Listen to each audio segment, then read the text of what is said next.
Y la palabra que puso en mi corazón el Señor se llama el poder del arrepentimiento. Porque hay poder en el arrepentimiento. Cada vez que hablamos de arrepentimiento, a uno como que se engrincha, a uno como que le da urticaria. Pero si nos da urticaria, gloria a Dios, porque estamos siendo confrontados. El arrepentimiento es una palabra sumamente importante para uno, para ti, para mí, como hijos de Dios. Como creación de Dios, primero necesitamos arrepentimiento para llegar a los pies de Cristo. Necesitamos arrepentimiento para madurar. Necesitamos arrepentimiento para ser sanados emocional y físicamente y emocionalmente. El arrepentimiento es necesario. Cuando leemos las Escrituras desde el Antiguo Testamento, Dios mandaba arrepentirse a su pueblo, porque la palabra arrepentimiento en el griego es la palabra metanoia, que significa un cambio radical en mi manera de vivir. Un cambio radical para yo volverme a Dios. ¿Ok? El arrepentimiento tiene que ver con que yo me doy cuenta que voy por el camino errado, que yo quiero ir para Los Cayos, pero estoy agarrando el Turnpike hacia el norte. Y cuando me consigo con la palabra de Dios, soy confrontado y digo, yo estoy haciendo las cosas mal. Giro, es para acá. Eso es arrepentimiento. En el Nuevo Testamento, lo primero que Juan el Bautista predicó, Mateo capítulo 3, verso 2, es: arrepiéntanse, el reino de los cielos se ha acercado a ustedes. Jesús, después de ser bautizado, fue llevado por el Espíritu Santo al desierto a ser tentado, y luego de que venció la tentación y a Satanás, él predicó: arrepiéntanse. Cuando comisionó a los 70 y los envió de 2 en 2, los envió a predicar arrepentimiento. Después que Jesús resucitó, que se comió un pescadito con sus discípulos en cuerpo glorificado, les dijo a sus discípulos: vayan a las naciones y prediquen arrepentimiento. En Pentecostés, después que vino el fuego del Espíritu Santo de Dios sobre su iglesia, el primer mensaje que dio el apóstol Pedro se trató de arrepentimiento, y dice la Escritura que más de 3,000 personas fueron alcanzadas por ese mensaje. En fin, es necesario el arrepentimiento en nuestras vidas.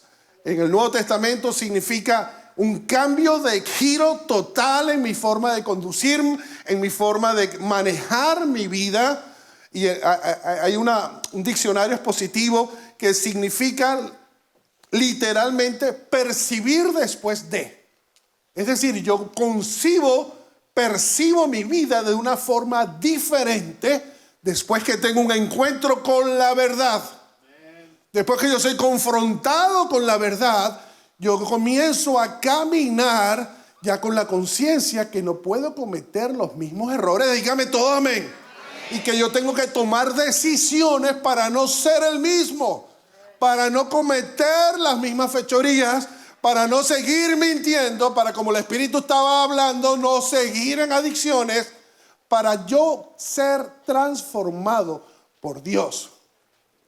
Pero el arrepentimiento muchas veces es confundido con remordimiento. Son dos cosas diferentes, y después lo voy a enseñar, lo voy a explicar.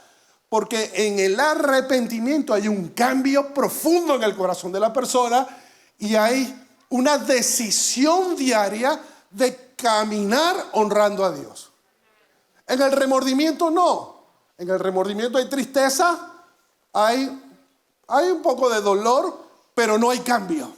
No hay cambio. Y la Biblia nos enseña, ya lo vamos a ver más adelante, que no lleva a una vida en Cristo. Ahora bien, quiero establecer un fundamento, porque quiero tomar como ejemplo a alguien que cometió errores tremendos y después dio una señal de un genuino arrepentimiento. Y quiero establecer un fundamento bíblico en 2 de Samuel. Quiero que vayamos a 2 de Samuel, capítulo 11, verso 1 al 5. 2 de Samuel, capítulo 11, verso 1. Yo llamo esto la crónica de un adulterio. Ajá, llame su atención. ¿Ok? Crónica de un adulterio. Aconteció al año siguiente, en el tiempo que salen los reyes a la guerra, que David envió a Joab y con él a sus siervos y a todo Israel, y destruyeron a los amonitas y sitiaron a Rabá, pero David se quedó en Jerusalén. Vean cada palabra. Y sucedió un día, al caer la tarde, que se levantó David de su lecho y se paseaba sobre el terrado de la casa real, y vio desde el terrado a una mujer que se estaba bañando, la cual era muy hermosa.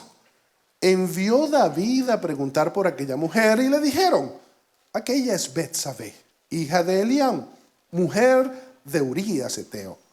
Y envió David mensajeros y la tomó y vino a él y durmió con ella. Luego ella se purificó de su inmundicia y se volvió a su casa. Y concibió la mujer y envió a hacerlo saber a David, diciendo, aquí podría ir la música incidental grave, estoy encinta.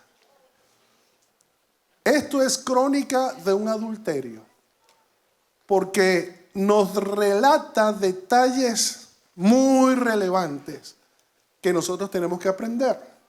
En primer lugar, el versículo 1 comienza diciendo: en el tiempo que salen los reyes a la guerra, David no fue, David se quedó. En el tiempo que salían los reyes, él decidió mantenerse en ocio. Y el ocio es la madre de todos los vicios. El ocio es tierra fértil para yo hacer lo que yo no debo hacer. Una persona en ocio, una persona ociosa, una persona en vagancia es un blanco de este tamaño para que Satanás haga con ella y lo vuelva a trizas. ¿Ok? Y David fue ejemplo claro de esto. David, en el tiempo que ellos debían salir, él se quedó. Luego él vio la tentación y maquinó el pecado.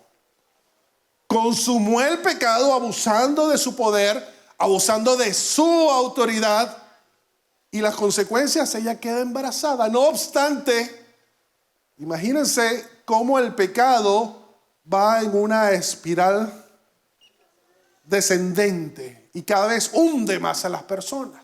No obstante, David, para ocultar su pecado, maquina mandar a asesinar al esposo de Betsabé, a Urías, colocándole de carne de cañón en el frente del batallón para una batalla, y efectivamente Urías es asesinado. Un hombre que no solamente comete el adulterio, comete abuso de poder, asesina, pero en su misericordia, Dios, quien lo había ungido como rey, Dios en su gran misericordia, porque ese es nuestro Padre Celestial, a veces no lo podemos entender, pero Él es así. Manda al profeta Natán a confrontar a David. Usted puede ver esa confrontación en 2 de Samuel capítulo 12. El profeta lo confronta de una forma tremenda. Su pecado es desnudado y es revelada toda su consecuencia, toda la consecuencia, a tal punto que el profeta le dice: por tu pecado, el niño concebido va a morir. Va a morir. Porque esa es una señal de pecado. Una de las consecuencias siempre, hay consecuencias en el pecado. Siempre van a haber consecuencias. Nosotros cada vez que quebrantamos algo delante de Dios, tengan por seguro que va a haber consecuencias. El hijo concebido murió, David se arrepiente profundamente de su pecado y nos deja el relato de su sincero arrepentimiento. Y a eso quiero que vayamos. Quiero hablarles de las señales de un genuino arrepentimiento. Y quiero que vayamos al relato que David nos dejó. Salmo 51. Vamos al Salmo 51, versículos del 1 al 3. Ten piedad de mí, oh Dios, conforme a tu misericordia, conforme a la multitud de tus piedades, borra mis rebeliones. lávame más y más de mi maldad y límpiame de mi pecado, porque yo reconozco mis rebeliones y mi pecado está siempre delante de mí. Punto número 1, una señal de un genuino arrepentimiento es reconocer y confesar el pecado. Reconocer cuando yo estoy mal, reconocer que lo que hice estuvo mal, donde no uso excusas, donde no uso argumentos, simplemente reconozco que metí la pata, que transgredí la palabra de Dios, que hice algo que no debía decir, que no debía hacer, o dije algo que no debía decir, vi algo que no debía ver, en fin, me metí donde no tenía que meterme. David, en tiempo donde él tenía que cumplir con responsabilidades, él fue alcanzado por un anzuelo de Satanás. ¿Ok? Porque Satanás es de los que envía así con su cañita de pescar, chuchuchus, y lanza anzuelos. Él vio la tentación y consumó el pecado. Pero aquí David se arrepiente, reconoce su pecado, reconoció la naturaleza pecaminosa, y eso es algo que tenemos que aprender a hacer, iglesia. El pecado no lo podemos meter debajo de la alfombra. Yo no puedo negarlo. Si lo niego, me hundo. Si lo oculto, me hundo. Vemos el ejemplo de David, que trató de esconder su pecado cometiendo uno peor. Mandó a asesinar al hombre. Proverbios 28:13 dice: el que encubre su pecado no prosperará, mas el que los confiesa y se aparta alcanzará misericordia. Ahora bien, escuchen esto. Una cosa es caer, una cosa es que yo me puedo equivocar en una oportunidad, y otra cosa es, como David, practicar el pecado. Son dos cosas diferentes. ¿Ok? Porque yo me puedo equivocar. Todos aquí estamos, como dice el pastor, en el bote de la misericordia. Y todos podemos equivocarnos, todos podemos pecar, todos podemos estar metidos de un momento a otro en algo que no debimos meternos. ¿Ok? Pero otra cosa diferente es maquinar el pecado. Otra cosa es yo empezar en mi mente a preparar algo para pecar. Eso es diferente, porque ya eso es practicar el pecado. Primera de Juan 3:4-9 dice: todo aquel que comete pecado infringe la ley, pues el pecado es infracción de la ley. Y sabéis que Él, es decir, a Jesús, apareció para quitar nuestros pecados, y no hay pecados en Él. Todo aquel que permanece en Él no peca. Todo el que peca no le ha visto ni le ha conocido.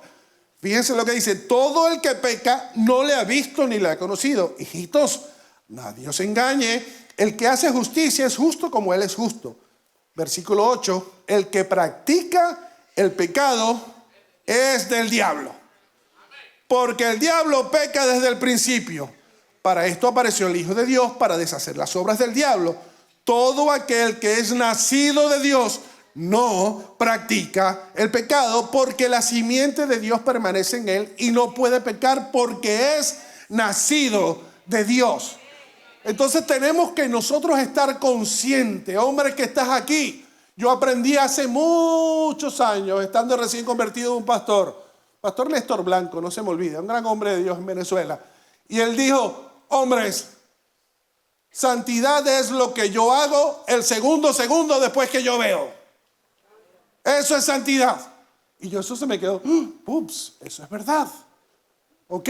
Porque así como David, la tentación viene por ver. Ahora, lo que yo pienso, lo que yo maquino después que yo veo, ahí es donde está el pecado. Ahí yo decido morder el anzuelo de Satanás, o decido pararme y decir: no, yo esta línea no la voy a pasar. Entonces tenemos que estar conscientes y tenemos que asirnos de la palabra de Dios. Hay un versículo, hace muchos años yo leí un libro del pastor Charles Stanley, me encantaba, gran hombre de Dios. Y él escribió un libro que a mí me hizo mucho bien en mis primeros pasos como cristiano. Y el libro se llamaba Tentado, no cedas. Tentado, no cedas. Y yo, me comí ese libro. Y aprendí algo que hasta el día de hoy lo practico. Hasta el día de hoy lo practico. ¿Ok? él usa un versículo, Romanos 6:11. Y cuando leemos Romanos 6:11 dice, así también vosotros, consideraos muertos al pecado, pero vivos para Dios en Cristo Jesús, Señor nuestro. Amados, y cuando yo estaba recién convertido, que veía lo que no debía ver, yo estoy muerto al pecado y vivo para Dios en Cristo Jesús, Señor nuestro. Si se te presenta una oportunidad, hombre, que estás aquí, que te parece buenísima, pero va en contra de la palabra, ¿qué le vas a decir? Yo estoy muerto al pecado y vivo para Dios en Cristo Jesús, Señor nuestro. Tenemos que usar la palabra de Dios. Jesús resistió a Satanás, que conoce la palabra, ¿con qué? Con la palabra de Dios. Es la palabra de Dios nuestra arma, nuestra espada para nosotros rechazar todo intento, toda tentación de caer en pecado. Amén. La segunda señal de un genuino arrepentimiento. Salmo 51:4. Contra ti solo he pecado y he hecho lo malo delante de tus ojos para que seas reconocido justo en tu palabra y tenido por puro en tu juicio. Es decir, el entendimiento que cuando yo peco ante Dios y que acepto las consecuencias. Por eso dice, para que seas reconocido justo en tu palabra, porque las consecuencias existen. Yo peco, yo deshonro a Dios, peco contra Dios. El caso de David no solamente fue contra Dios, fue contra Betsabé, fue contra Urías, fue contra su reinado, fue contra todo el mundo. ¿Ok? Porque el pecado es así. Pero la realidad es que yo peco ante Dios y de acuerdo a la palabra siempre van a haber consecuencias. Yo me puedo arrepentir, pero las consecuencias quedan. David se arrepintió, pero en una consecuencia de un hijo que murió, fruto de un adulterio que murió. Siempre van a haber consecuencias, pero David entendió su pecado ante Dios y de corazón le dice, Señor, te ofendí, contra ti pequé, de acuerdo a tu palabra hice lo malo, yo reconozco que hay consecuencias, pero perdóname, yo me arrepiento, Señor. El arrepentimiento, escúchenme, es una decisión diaria. Es una decisión diaria de yo caminar honrando a mi Padre Celestial. Porque Él todo lo ve, Él no puede ser burlado. A Dios no lo podemos meter una guayaba. Sería yo un estúpido pensar que yo hago cosas que Dios no ve. Hello. Todo, absolutamente todo, nada escapa de su presencia. Así que es el fruto. El segundo es el fruto del entendimiento de que peco ante Dios y que acepto las consecuencias. El número 3, en el verdadero arrepentimiento hay honestidad y hay integridad. Salmo 51, 5-6. He aquí en maldad he sido formado y en pecado me concibió mi madre. He aquí tú amas la verdad en lo íntimo. En lo secreto me has hecho comprender sabiduría. Pero fíjese, me encanta como dice el versículo 6. Tú amas la verdad en lo íntimo. Dios atesora tu honestidad. Dios atesora nuestra integridad. Y Dios, a través de la integridad nuestra, Él mismo nos protege. Es más, en la Biblia hay ejemplos de un rey que era íntegro, pero no era israelita. Y ese rey, cuando llegó Abraham con Saraí, le dice, mira, como tú eres muy bonita, Sara, vamos a decir que somos hermanos, porque si no el rey me va a dar guiso y te va a quedar contigo. Y eso fue lo que hicieron. Y el Dios le habló un sueño al rey. Y el rey cae en cuenta que no eran hermanos, que eran casados. Y el rey le dice, Dios le dice, por tu integridad te he protegido. Es decir, para Dios la integridad y la honestidad es un valor importantísimo. Tenemos que valorar la integridad y ser honestos con Dios. Decirle, Señor, estoy pasando esta situación, ¿cómo hago? Ayúdame. Tengo esta debilidad. Tengo una debilidad con el cigarro, Señor. Padre, me encanta el olor del tabaco, del habano, me encanta. Ser honestos, sinceros con nuestro Padre Celestial, ¿ok? Porque si no caemos en remordimiento.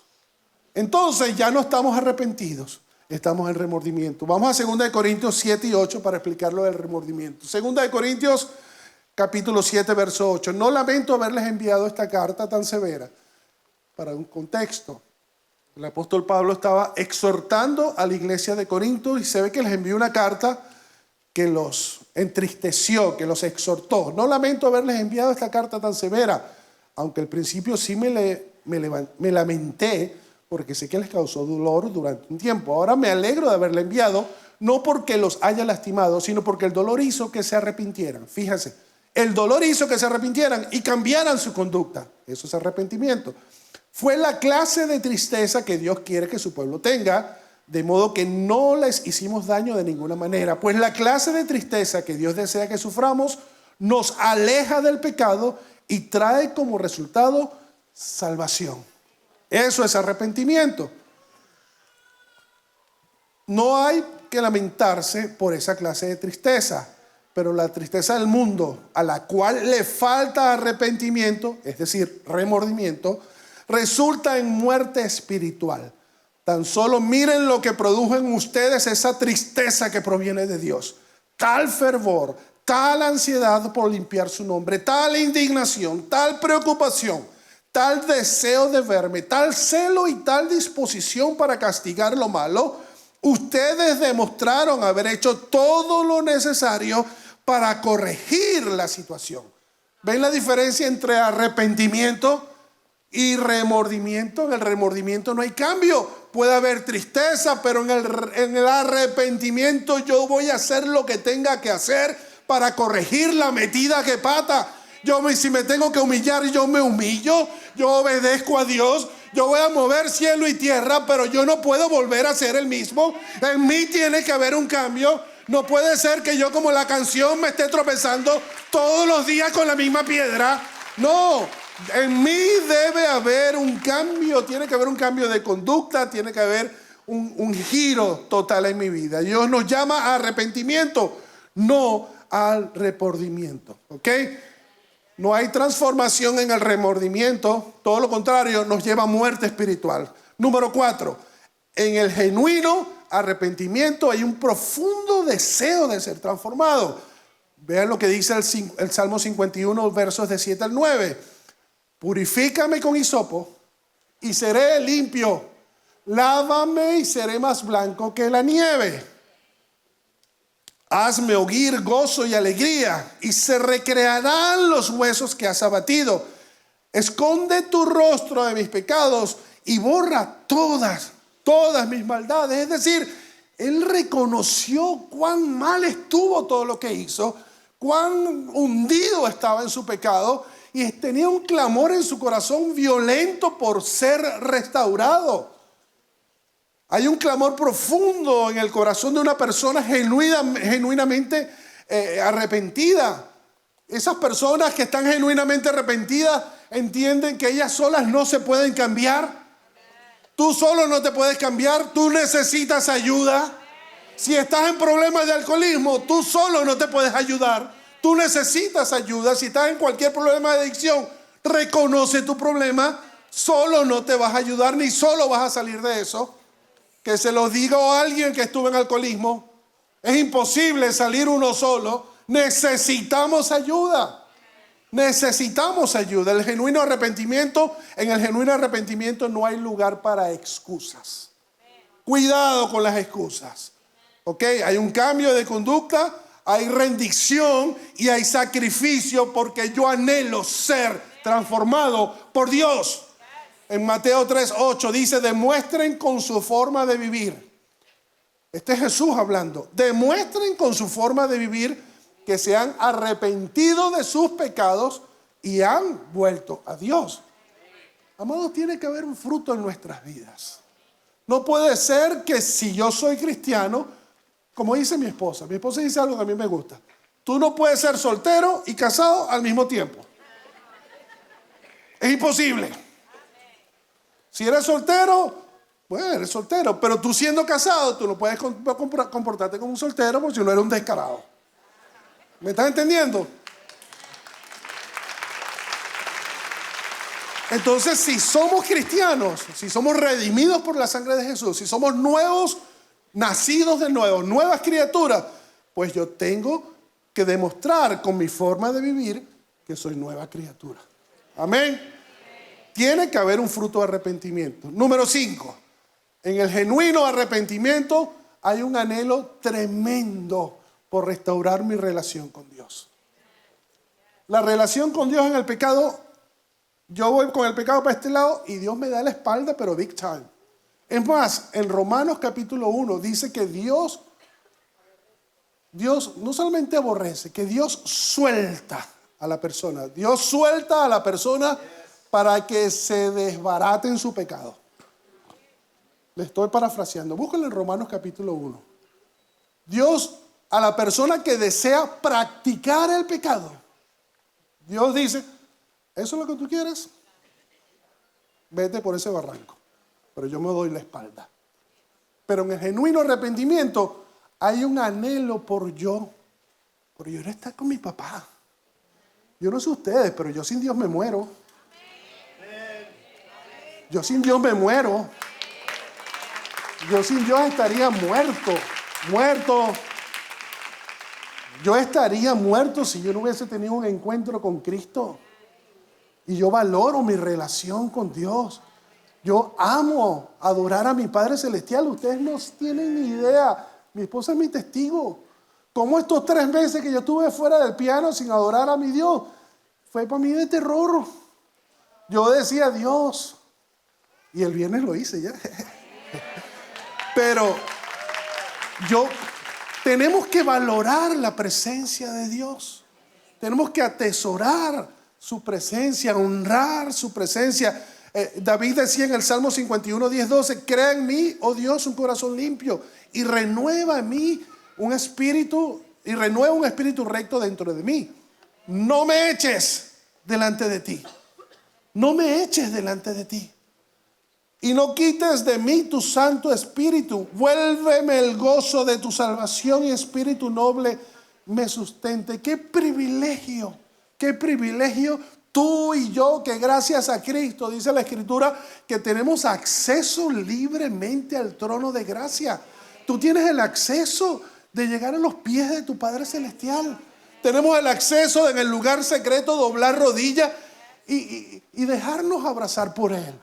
Y decirle, Señor, mira lo que me está pasando. ¿Qué hago? Es tu papá, es mi papá, nos ama. Y Él atesora esos momentos y Él anhela esos momentos contigo y conmigo. Iglesia, aprendamos a valorar la presencia de Dios. Nunca tomemos la presencia de Dios como algo común. Nunca. Y la realidad es que el pecado nos aleja de la presencia de Dios. Cuando yo no estoy arrepentido de mi conducta, Dios está viéndome de lejos. Pero cuando dice la Escritura que cuando mi corazón realmente se arrepiente, eso lo llama la palabra un corazón contrito y humillado. Dios nunca rechaza un corazón arrepentido. Restauremos nuestra relación con nuestro Padre Celestial. Cristo nos puso en la relación correcta con Él. El verdadero arrepentimiento nos lleva a valorar y a honrar su presencia. Y ya casi termino. En el verdadero arrepentimiento hay un deseo ardiente. Deseo ardiente de testificar de Él. El Salmo 51, 13, 14 termina diciendo, entonces enseñaré a los transgresores tus caminos y los pecadores se convertirán a ti. Líbrame, Señor, de homicidios. Oh Dios, Dios de mi salvación. Cantará mi lengua tu justicia. Después de haber convertido, de haber hecho semejante porquería, de haber caído bien bajo, su deseo, su anhelo era testificar de la misericordia de Dios. Esa misericordia, ese amor, esa fidelidad, esa lealtad que le fue expresada en perdón. ¿cuánto más tú y yo? Que llegamos a los pies del Señor llenos de cualquier inmundicia. Escúchenme, tenemos razones para vivir hasta que tengamos aliento, testificando del gran Padre Celestial que tenemos. Del Dios que salva, del Dios que restaura, del Dios que libera, del Dios que cambia, del Dios de nuevos comienzos. No importa lo que hayas hecho, si tú te arrepientes en Dios, siempre hay nuevos comienzos. En Dios no hay un futuro malo. En Dios tu futuro es precioso. Y hay otros ejemplos bíblicos de arrepentimiento que me encantan, pero no me da chance. Pero voy a nombrar algunos. El de Jonás. ¿Se acuerdan de Jonás? Un profeta de Dios, Dios lo manda a Nínive. Jehová, ve a Nínive y dile que le voy a juzgar. Y Jonás dice, no, se fue para otro lado. Todos conocen la historia, se lo trae un pez. 3 días durante la barriga del pez, el pez lo vomita después que él se arrepiente. Gracias a su obediencia y el arrepentimiento de Jonás, los ninivitas se arrepintieron de sus malos caminos y experimentaron la misericordia de Dios. Es decir, en tu arrepentimiento hay una gran oportunidad para que otros a tu alrededor también vean a través de tu testimonio y también se arrepientan. Hay llamado para ti, hay llamado para ti. El hijo pródigo se arrepintió cuando ya se malgastó, se rumbió todo. Y cuando ya no tenía nada, dijo, ups, la puse. Yo necesito volver a la casa de mi padre y pedirle perdón. Un genuino arrepentimiento y su identidad fue restaurada. En el arrepentimiento hay restauración de tu identidad. Una mujer pecadora que ungió los pies del Señor fue juzgada de pecadora, fue juzgada de mujer de la calle, y Jesús aceptó su adoración porque su corazón estaba verdaderamente arrepentido, fue restaurada. Y voy a nombrar el último que me encanta, y con esto cierro. En Hechos 16, el carcelero de Filipos. Ese carcelero excelente, me encanta, en Hechos capítulo 16, porque Pablo y Silas estaban haciendo milagros, los encarcelan, los encadenan, los fuetean, los torturan, les pegan, los meten en la cárcel, encadenados. Y Pablo y Silas a las 3 de la mañana, 2 de la mañana cantando alabanza. Tu fidelidad, encadenado. Y de repente un terremoto rompe las cadenas, quedan todos libres, todos los presos libres.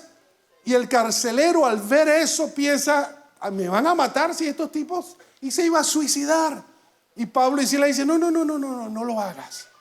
Al ver esto, el carcelero le pregunta a ellos, qué precioso, ¿qué debo hacer para ser salvo?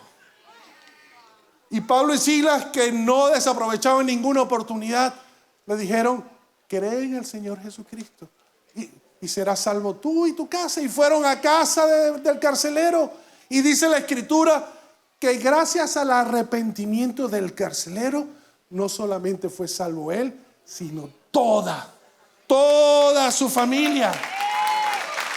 Iglesia, el carcelero somos tú y yo, iglesia. Ese carcelero somos tú y yo, que estuvimos perdidos tanto tiempo. Estuvimos siendo engañados tanto tiempo por el enemigo, en malos caminos, en malos pasos, en un rumbo de muerte. Porque eso es lo tremendo, que pensamos que estamos caminando bien y resulta que estamos caminando bien mal. Como dice la Escritura, hay caminos que al hombre le parecen derechos, pero son caminos de muerte. Y muchos anduvimos así, pero gracias a Jesús, gracias a personas que en un momento oraron por nosotros, aquí estamos tú y yo. Aquí estamos tú y yo exaltando a Dios, alabando a Dios. Y cierro con esta escritura, segunda de Pedro 3:9. Segunda de Pedro 3:9 dice, el Señor es paciente para con nosotros, no queriendo que ninguno perezca, sino que todos procedan al arrepentimiento. En pocas palabras, Dios siempre va a esperar. Pero hay un gap. La Escritura dice, busquen a Dios mientras pueda ser